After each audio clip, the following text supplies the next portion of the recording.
In this tutorial, I'll show you exactly how to find and use the eraser tool in Tradingview so you can quickly clean up your drawings.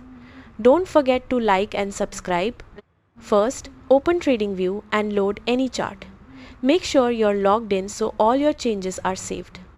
Now, look to the left side of your screen where the drawing toolbar is located. This is where all your charting tools live. To understand the eraser, let's quickly create something to remove.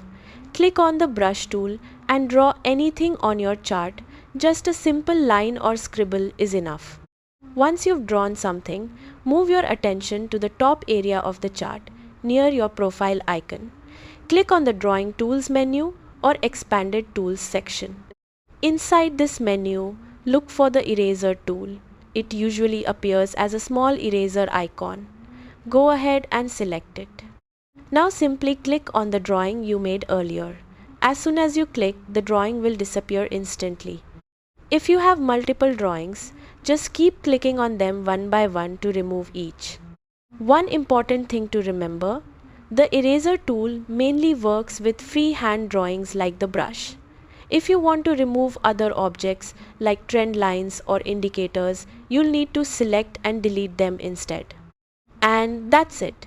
You now know how to quickly clean up your charts using the eraser tool. Subscribe for more Tradingview tips and tutorials.